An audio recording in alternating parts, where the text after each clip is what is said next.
Retornamos então, vamos então direto, né, sem perder tempo, à questão de número 9, questão número 9 na sua tela.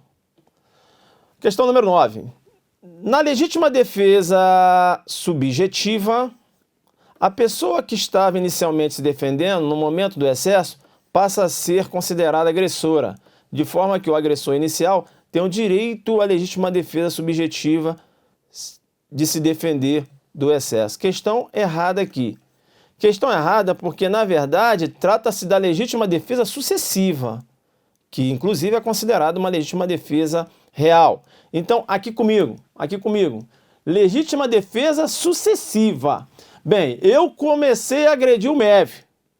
O MEV se defendeu e ele me imobilizou.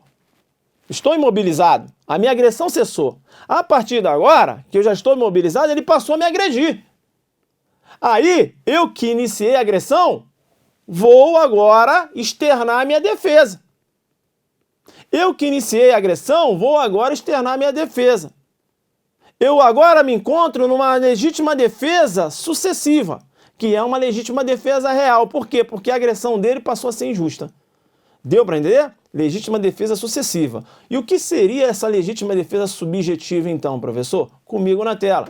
Comigo na tela, porque quanto ao aspecto subjetivo, a legítima defesa ela pode ser real, ou seja, presente todos os requisitos da legítima defesa, e aí exclui a ilicitude. Um exemplo de legítima defesa real é a legítima defesa sucessiva. É um exemplo de legítima defesa real. A legítima defesa ela pode ser putativa, né? Aquela legítima defesa imaginária.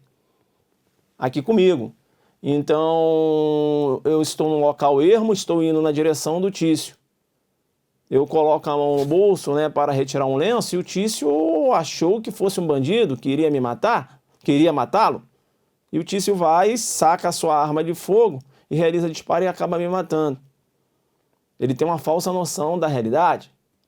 Ou aquele pai que está em casa, né, esperando seu filho chegar, e de repente ele escuta um barulho no portão e acha que é o bandido que está entrando na sua casa para assaltar.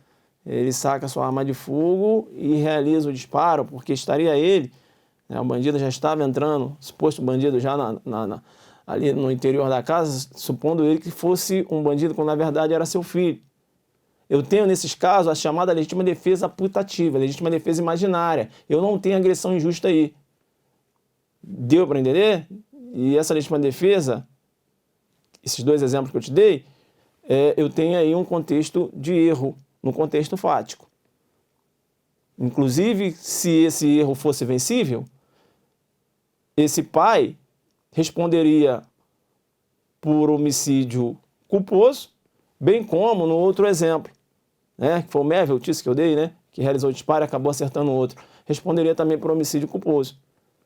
Por quê? Porque se encontrando em erro, tem a exclusão do dolo, responde a título de culpa. Tranquilo? Bacana? É a chamada culpa imprópria. Beleza? Tranquilo? Beleza. Vem comigo na tela. Vem comigo na tela. E aí eu falei legítima defesa putativa. Fica esperto que essa legítima defesa putativa aqui, pessoal, fica esperto. Exclui a culpabilidade. Legítima defesa putativa exclui a culpabilidade. Beleza? E eu tenho lá a legítima defesa subjetiva. O que é a legítima defesa subjetiva, né? Que o examinador colocou aqui para fazer uma confusão na nossa cabeça. Comigo aqui. Tício, estatura, né, mediana. E eu tenho um MEV que tem uma estatura bem considerável. E o MEV começou a agredir o Tício. E o Tício ali, né, na tentativa de se defender, ele acabou desferindo um soco que atingiu o MEV. E o MEV caiu. Só que o Tício estava tão transtornado, né, tão abalado psicologicamente, que ele continuou agredindo o MEV, sem necessidade. Ou seja, eu tenho um excesso decorrente da alteração de ânimo. Esse excesso decorrente da alteração de ânimo é a chamada legítima defesa subjetiva. Professor, então, esse excesso que é chamado de legítima defesa subjetiva é aquele que está sendo agredido, ele vai poder agir em legítima defesa? Vai poder agir em legítima defesa. A legítima defesa dele será uma legítima defesa real. Beleza? Será uma legítima defesa real. Por quê? Porque a legítima defesa subjetiva é uma agressão injusta. Então aquele que está sendo agredido vai repelir aquele excesso e estará cobertado com uma legítima defesa real. Beleza? Vamos lá então, vem comigo na tela então. Vem comigo na tela. Então a gente explicou aqui, né? Aí a questão menciona na legítima defesa sucessiva, na verdade, na legítima defesa subjetiva, na verdade aqui seria legítima defesa sucessiva e não subjetiva. Questão errada, eu vou para a questão número 10.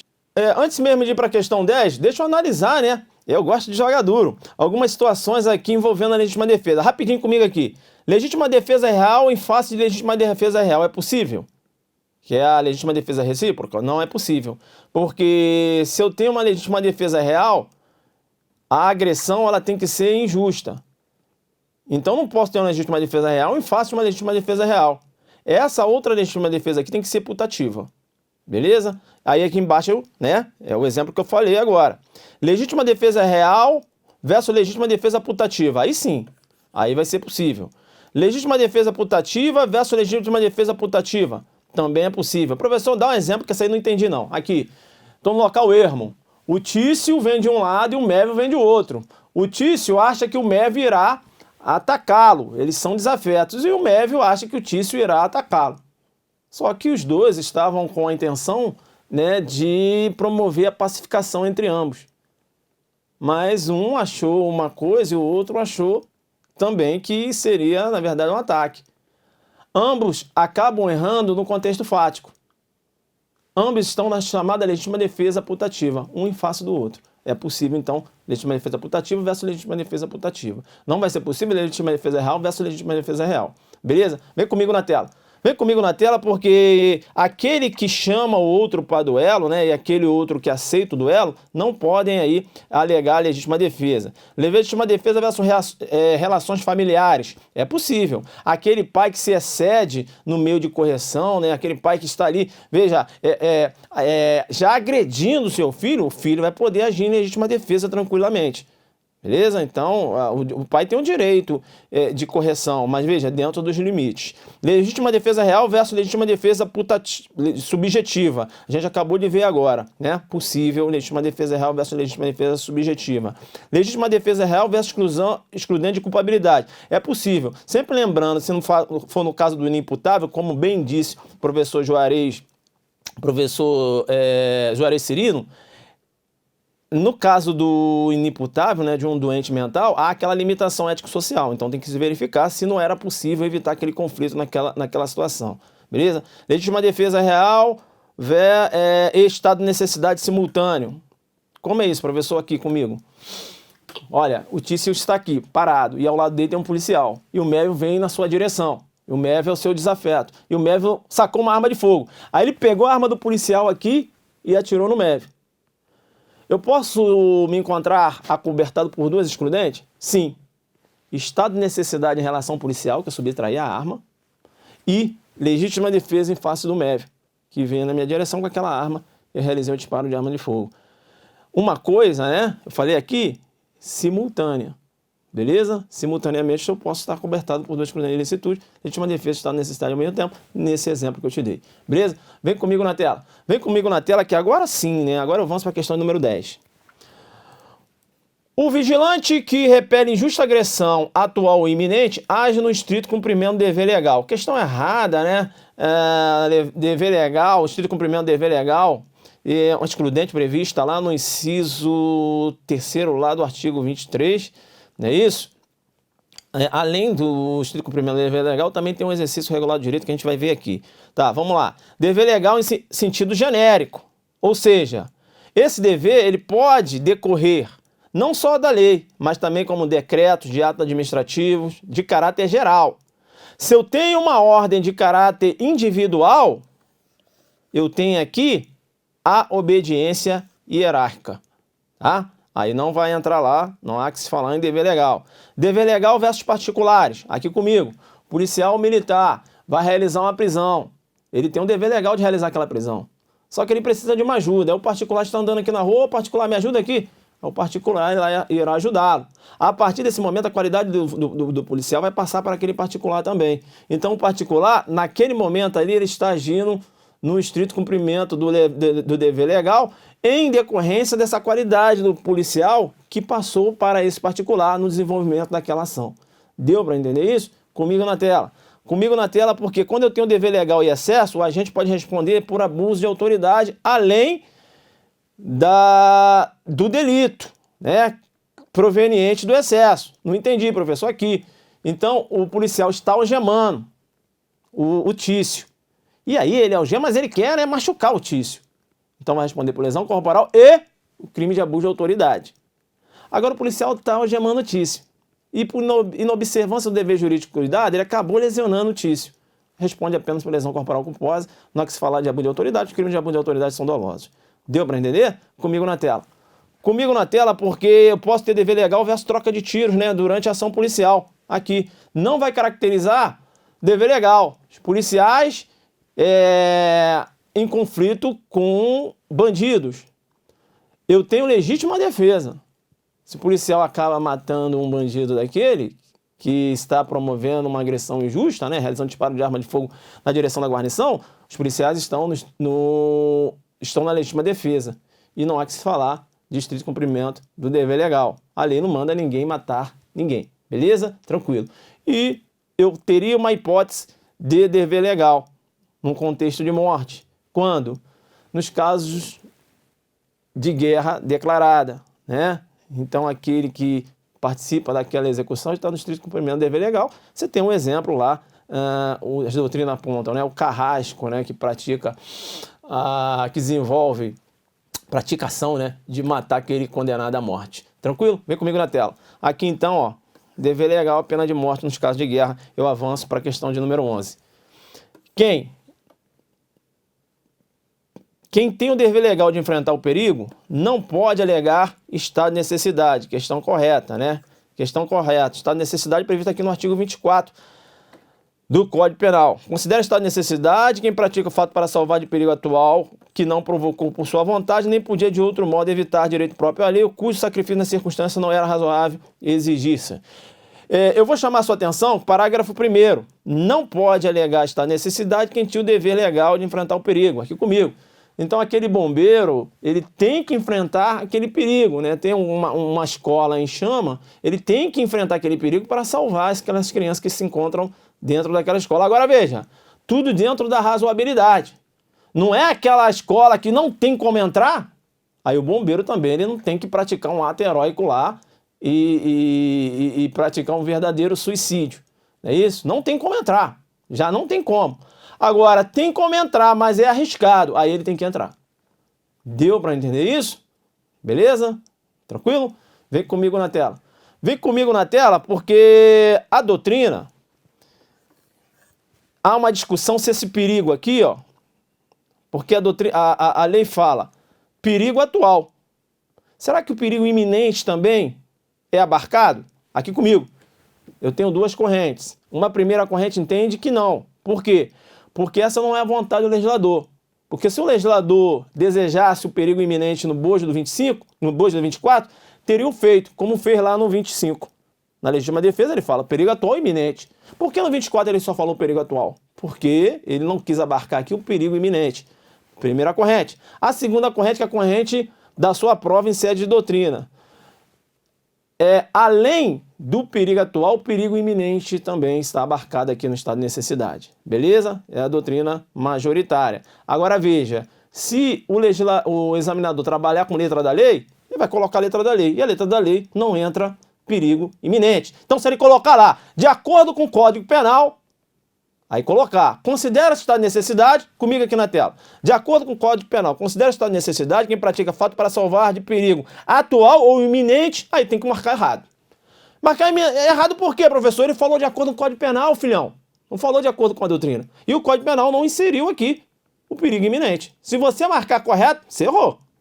Agora, se ele nada falou, né? E fala lá, segundo a doutrina, perigo atual e iminente, então fica esperto aí na questão da iminência. Você falou de acordo com o Código Penal, iminência não entrou. Aí é a legalidade, é o que está exposto aqui. Vem comigo na tela. Vem comigo na tela. Beleza? Então fica ligado acerca do perigo iminente, tá? Porém, o Código Penal não menciona tal perigo, apenas faz referência ao perigo atual. Beleza. Requisitos lá do estado de necessidade. Perigo atual, que não provocou pelo agente dolosamente. Aqui comigo, rápido. Tô dando aqui bizu pra caramba, né? Além do exercício, eu dou a teoria. O Tício ateou fogo em uma residência. E nessa residência mora o Mévio, né? Será que ele vai poder pegar o carro do Mévio e sair do local? Não. Por quê? Porque ele criou o perigo dolosamente. Beleza? Agora o Tício está na casa do Mévio. Sem querer, estava fumando cigarro lá, acabou deixando aquela ponta de cigarro cair. E acabou provocando um incêndio. Será que vai poder pegar o carro do Mévio e sair? Ou seja, subtrair aquele carro? Nesse contexto, ele não vai, ele vai poder. Entendeu? Por quê? Porque o perigo ele provocou de forma culposa. Essa é a corrente majoritária. Eu tenho uma corrente minoritária que entende que tanto dolosa como culposamente ele não poderia alegar esta necessidade. Mas a majoritária entende que apenas dolosamente. Se for culposamente, ele vai poder alegar esta necessidade. Beleza? Então fica esperto aí comigo na tela. Tá? E outro ponto importante do estado de necessidade é a inevitabilidade de sacrifício do bem e a proporcionalidade. Tá? E além da ausência do dever legal de enfrentar o perigo. Aqui comigo. Então o Tício está aqui. Eu falei para vocês que quando um cão vem atacar uma determinada pessoa, a pessoa, se ela reage à ação desse cão, eu tenho o estado de necessidade. Não falei? Falei. Mas você tem que verificar no estado de necessidade, aí sim. Você tem que procurar uma saída, uma alternativa, né?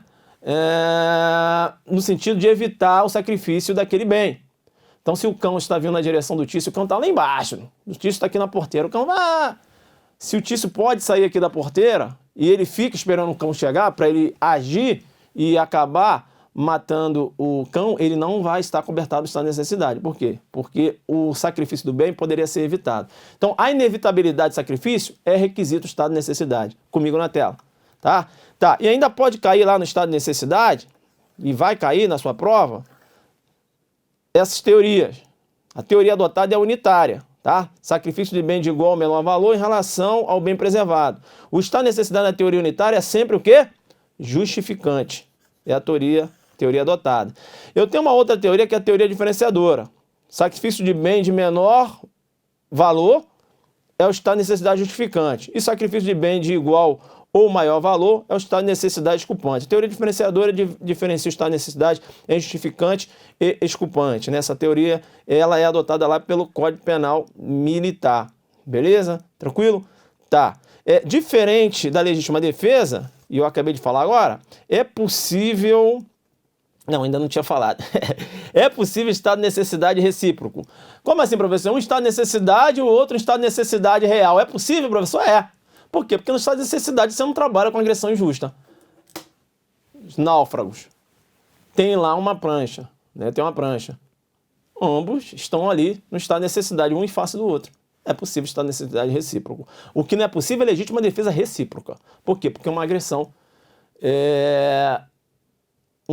tem que ser injusta. Estado de necessidade, não. Eu não falo de agressão injusta, então é possível estado de necessidade recíproco. Beleza? Vamos aqui para a próxima questão. Beleza, eu volto aqui, né? Joguei duro, dei a questão número 11. Vou para a questão número 12. Arnaldo, lutador de boxe, agindo segundo as regras desse esporte. Ih, aqui joga duro, hein? Importante isso aqui, ó. Matou Ailton. Pô, quem colocou esse nome aqui, cara? É o CESP, é? Eita, só não pode botar Ailton Zuc. Matou Ailton durante uma luta. É difícil eu assim, me deparar com uma questão com meu nome. Matou Ailton durante a luta. Nesse caso, em razão da gravidade do fato, a violência esportiva não será causa de exclusão de crime. Questão errada, né? Questão errada porque quando ele fala aqui que agiu dentro das regras desse esporte, eu tenho aqui o agente acobertado pela excludente de ilicitude, exercício regular do direito. Exercício regular do direito. É previsto lá no artigo 23, não é isso? Também como uma causa de excludente da ilicitude. Eu vou chamar sua atenção porque esse direito deve ser previsto em lei, afastando os costumes. Então aqui comigo, o Mévio, ele estuda em uma universidade. E quando ele entrou lá na universidade, Ele passou no chamado corredor polonês. Já é da sua época, corredor polonês? Na minha era. Então fica um monte de gente assim, meu irmão, tu passa lá e nego, bah, bah, bah, bah. Entenderam ou não? Bem, aí o Tício entrou na faculdade agora, é calouro dele. E ele passou por isso. E aí o Tício passou lá, rapaz, ele deu desferiu um golpe no Tício, cara, que provocou uma lesão corporal. Ele vai poder alegar exercício regular do direito, uma vez que já é tradição na faculdade, aquele corredor polonês, né, não vai. Por quê? Porque essa prática de corredor polonês não está previsto na lei. Não há que se falar em exercício regular de um direito, né? Não se criou um direito através de lei dessa prática, né, de recebimento dos calouros. Fica esperto, então, não há possibilidade de alegar estado exercício regular de direito com base em costumes. Beleza? Comigo na tela. Comigo na tela porque eu ainda tenho ofendículas e os ofensáculos, ou ofensáculos, né? Ofendículas ou ofensáculos. O que é isso? Ofendículo e ofensáculos. No Rio de Janeiro, a galera do Rio aí, ó, joga duro. Lá no Rio de Janeiro, pessoal, tem aqueles cacos de vidros que ficam em cima dos muros, né? Não sei se ainda tem aí? Na minha época tinha, o jogo era pesado. E o exemplo que você tem mais hoje é das cercas elétricas. Agora tem que ter aquele aviso lá, cerca elétrica. Se não tem aquele aviso e acaba um mévio pulando dentro daquela residência, né? E aí recebendo uma descarga elétrica, né? O mévio deixou uma bola cair lá, foi lá pegar. Eu vou ter acesso, o agente vai responder. Beleza? Então, ofendículos ou ofensáculos, você tem que ter o aviso. Diferente, que aí o agente vai responder, é quando eu tenho lá os mecanismos predispostos. Comigo na tela, mecanismos predispostos são as armadilhas ocultas. Mecanismos de defesa predispostos são as armadilhas ocultas. Então o cara colocou uma arma de fogo lá, que se o Tício ele passa ali por um determinado local e esbarra em um arame ou em um barbante que está acionado ao gatilho daquela arma, aquela arma dispara.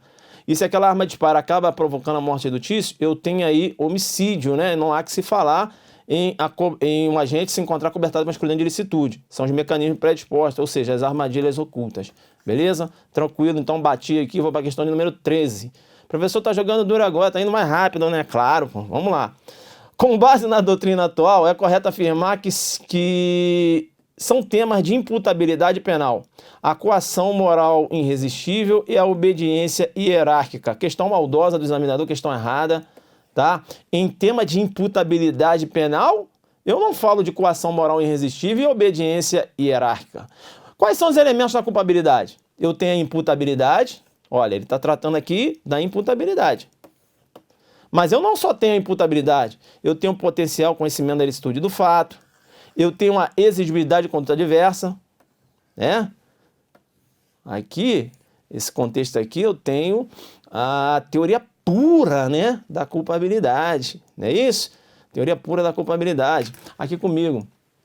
O examinador não vai perguntar isso na sua prova não, que é jogar duro demais. Para os delegados sim, né? Teoria psicológica normativa, teoria pura. Enfim, teoria pura da culpabilidade. Só para você ter uma noção.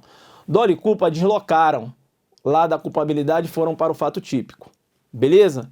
E lá no fato típico, como elementos da culpabilidade, eu tenho imputabilidade, potencial conhecimento da ilicitude do fato e a exigibilidade de conduta adversa, tá? Teoria pura da culpabilidade, para você que vai fazer o concurso para investigador, essa informação já basta, né? Agora o pessoal vai fazer delegado, não, aí tem que saber, né?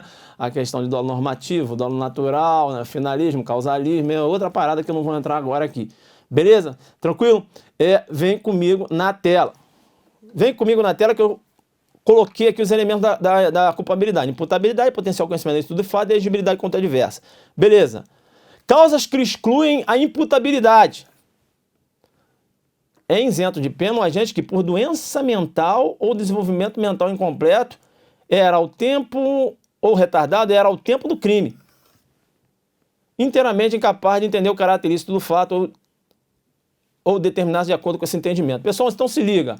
A doença mental exclui a imputabilidade? Sim, desde que seja uma doença mental que venha retirar totalmente do agente a capacidade de entender o caráter do fato ou determinar-se de acordo com esse entendimento no momento do crime. Então, cuidado, a pegadinha na sua prova. Vai constar lá.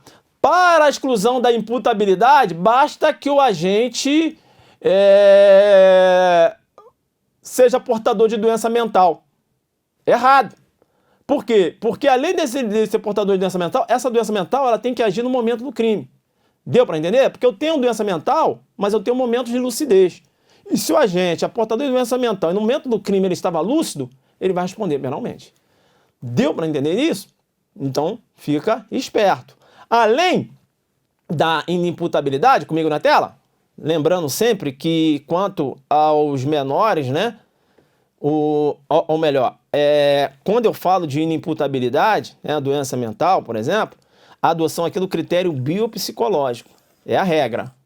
Mas eu tenho aqui os menores de 18 anos, em que eu tenho uma presunção absoluta de que esse menor não tem a capacidade de entender o caráter do fato ou determinar-se de acordo com esse entendimento. Essa presunção absoluta. Aqui eu utilizo o critério biológico como exceção. Tranquilo? Ainda exclui a imputabilidade, a embriaguez acidental fortuita, quando completa. E quando eu trato de potencial conhecimento da licitude do fato? O erro de proibição, né? O desconhecimento da lei inexcusável, o erro sobre a ilicitude do fato é inevitável, se inevitável, isenta de pena. Se evitável, poderá diminuí-la de 1/6 a 1/3. E aqui ele menciona ainda, né, a letrona da lei, que pode cair na sua prova, considera-se evitável o erro se o agente atua ou se omite sem a consciência da ilicitude do fato, quando lhe era possível, nas circunstâncias, ter ou agir com essa consciência, né? Tá. E eu tenho aqui a exclusão da exigibilidade contra adversa. Coação irresistível e obediência hierárquica. Ou seja, se o fato é cometido sob coação irresistível, essa coação aqui é coação moral, tá? Ou estrita obediência à ordem não manifestamente legal, de superior hierárquico, só é punível o autor da coação ou da ordem. Aqui eu tenho, inclusive, uma autoria imediata. Tá, o que vai cair na sua prova lá? Se liga, atenção, coação moral irresistível. Na letra da lei, se ele colocar a letra da lei na sua prova, de investigador, ele vai colocar lá, coação sob coação irresistível. Ele pode colocar aqui a redação da lei. Aqui não fala moral, mas você sabe que é moral. Beleza? Tá. Irresistível, porque se essa coação é resistível, o agente vai responder. Não exclui a culpabilidade, sendo possível o quê? A incidência de uma terminante genérica. Eu estou falando de coação moral, que pode ser irresistível ou resistível. Beleza? Tá. Quando eu falo de coação física, fica esperto. Coação física irresistível exclui a conduta, ensejando a tipicidade do fato. Beleza? O fato será considerado atípico por ausência de quê? Da conduta. Beleza? Tranquilo? Então fica esperto aí. Tá. Antes de ir para a questão 14, deixa eu ver aqui se eu volto aqui. Tá. Ah, joguei duro na embriaguez lá na frente. Não, beleza. Tranquilo. Tá, então vamos ficar com esse entendimento aqui. Aqui comigo. Excludendo de ilicitude, eu tenho consentimento do ofendido como uma causa supralegal, né, de exclusão da ilicitude do fato. Beleza? Uma causa supralegal, um exemplo, é excludente de ilicitude. Lá na culpabilidade, como uma causa supralegal, eu tenho a inegibilidade contra adversa. Tá? Beleza? Então depois dá uma curso em exercício, não dá aqui pra gente dar uma mergulhada, mas depois dá uma olhada sobre isso aí, tá? São as causas supralegais. Beleza? Tanto excludente de ilicitude como da exclusão lá da a exclusão da culpabilidade. Vem aqui na questão de número 14.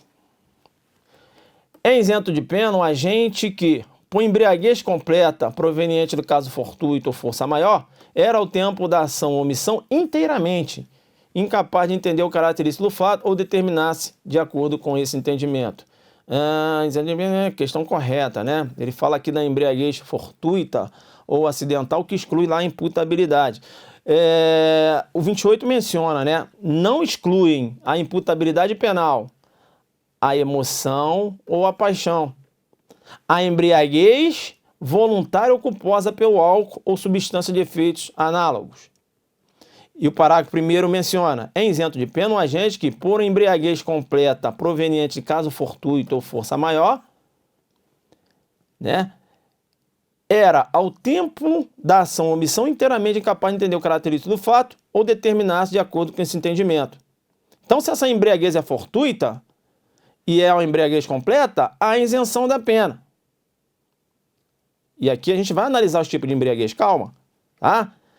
Agora, se essa embriaguez é parcial, eu tenho a redução da pena. A pena pode ser reduzida de 1 a 2/3 se o agente, por embriaguez proveniente de caso fortuito ou força maior, não possuía, ao tempo da ação ou omissão, a plena capacidade de entender o característico do fato ou determinar-se de acordo com esse entendimento. Então, sendo a embriaguez fortuita e parcial, eu tenho aqui uma causa de diminuição da pena. Fica esperto aí, beleza? Vamos tratar de embriaguez? Rapidinho para ir para outra questão? Que aqui eu jogo pesado demais. Embriaguez pode ser provada através de exame clínico, laboratorial e testemunhal. Vem comigo agora. Vem comigo porque eu tenho a embriaguez não acidental. Não acidental, que ela pode ser voluntária ou intencional ou culposa. Aqui comigo, o agente bebe para ficar só bêbado. Vai lá e praticou um crime. Sendo completa ou incompleta, ele vai responder penalmente. É a embriaguez voluntária. A embriaguez não acidental voluntária. Embriaguez não acidental culposa. O agente começou a beber. Rapaz, por inobservância do dever jurídico de cuidado, acabou ficando doidão. Ele não queria, mas ficou. Foi lá e praticou um crime. Sendo completa ou incompleta, vai responder também. Aqui eu tenho a aplicação da teoria Axel libera em causa. Beleza? Vem comigo na tela. Vem comigo então que eu já falei aqui da embriaguez não acidental, voluntária ou intencional e culposa. A aplicação da teoria Axel libera em causa, né? Eu tenho a chamada embriaguez acidental fortuita, que a gente analisou aqui. Sendo completa, exclui a imputabilidade. Sendo incompleta, constitui causa de diminuição da pena. A pena vai diminuir de 1 a 2/3. Fica ligado, porque na embriaguez acidental fortuita não se aplica a teoria Axel libera em causa, não. Beleza? Teoria Axel libera em causa é aplicada aqui, ó, para responsabilizar o agente pela prática do delito, na embriaguez voluntária ou culposa. Aqui não. E na embriaguez patológica? A embriaguez patológica, ela equivale a uma doença mental. Portanto, o agente pode ser considerado inimputável, semi-imputável. Quando eu trato de embriaguez patológica, aquela embriaguez que já virou uma doença, eu vou trabalhar com 26. Também aqui não há que se falar em aplicação da teoria que se libera em causa. Artigo 26 de caput e o parágrafo único, que trata lá da imputabilidade, né? Então, é importante, tá ligado aqui no 26, beleza? E eu tenho a embriaguez pré-ordenada ou dolosa. Inclusive, a teoria Axel libera em causa, na Itália, foi desenvolvida para tratar da embriaguez pré-ordenada ou dolosa. Quando a embriaguez é pré-ordenada ou dolosa, não exclui a imputabilidade e ainda há incidência da agravante genérica lá do artigo 61. Aqui sim, na embriaguez pré-ordenada ou dolosa, aplica-se a teoria Axel libera em causa. Aqui comigo, embriaguez pré-ordenada ou dolosa, o agente bebe para praticar o crime. Ou seja, ele bebe para tomar coragem para praticar o delito. O Mévio bebe porque ele quer matar o Tício, mas ele não tem coragem de desenvolver essa conduta numa situação normal. Então ele bebe para ele ficar na situação de ébrio para matar o Tício. Beleza? Nesse contexto, ele será responsabilizado penalmente com base na teoria Axel libera em causa, porque essa aferição da capacidade de entender o característico do fato e determinar-se de acordo com esse entendimento, ou determinar-se de acordo com esse entendimento, será realizada no momento da ingestão da bebida e não no momento da prática do delito. Deu para entender? Tá, vem comigo na tela. Vem comigo na tela porque aí vem a pegadinha. Vai colocar assim o examinador. A teoria Axel libera em causa se aplica a todas as modalidades de embriaguez. Errado. Teoria Axel libera em causa se aplica na embriaguez acidental, na embriaguez não acidental, voluntária ou culposa e na embriaguez pré-ordenada. Entendeu? Na embriaguez acidental fortuita não se aplica. Por quê? Se ela ainda sendo completa, a isenção da pena, né? Exclui lá a imputabilidade, a isenção da pena. E sendo incompleta, eu tenho uma causa de diminuição. Mas essa capacidade de entender o caráter do fato ou determinar-se de acordo com o seu entendimento será aferida no momento do crime e não no momento da ingestão da bebida. Até porque, quando é acidental ou fortuita, ou ele é forçado a beber, ou ele estava dormindo e acabou inalando, né, morava ao lado de uma destilaria de bebida, inalando aquela bebida em forma de vapor e acabou ficando doidão. Deu para entender isso? Né? Num curso de teoria eu explico mais isso aqui, beleza? Vamos ter que andar. Tá? A teoria que se libera em causa também se aplica aos entorpecentes. Então aquele que ficou doidão de cocaína, né? E ele ficou doidão porque ele queria matar o MEV. Aí, ao invés de ele ingerir bebida alcoólica, ele utilizou cocaína. Ainda assim, será responsabilizado penalmente, porque a teoria axio libera causa se aplica também aos entorpecentes. Vamos para a questão número 15. Antes mesmo de ir para a questão número 15, aqui comigo, né? Vem comigo na tela. Vem comigo na tela. Antes mesmo de ir para a questão número 15, pô, você está jogando duro nesse curso de exercícios, hein? Que bacana. Olha, a gente tem a proposta de fazer algo diferenciado. É uma revisão rápida, né? Claro que se você assiste minhas lives, né? Nas lives eu até aprofundo mais, porque lá eu tenho mais assim, a gente pega um tema, né? E fica só naquele tema. Com esses exercícios não, né? A gente tem que andar, claro. É um pouco diferente do aulão também, porque aqui eu tenho mais tempo do que eu tenho no aulão. Beleza? Então aqui a gente faz assim, essa mistura de teoria com exercício, né? Muito embora a proposta seja exercícios, né? Mas você tem que ter uma base para resolver os exercícios. E aqui a gente faz essa mescla e está dando certo, né? É um exercício, mas exercício comentado. Não é certo, errado, certo, errado. Vocês sabem que eu não trabalho dessa forma. Beleza, antes de ir para a questão número 15, vamos para o intervalo.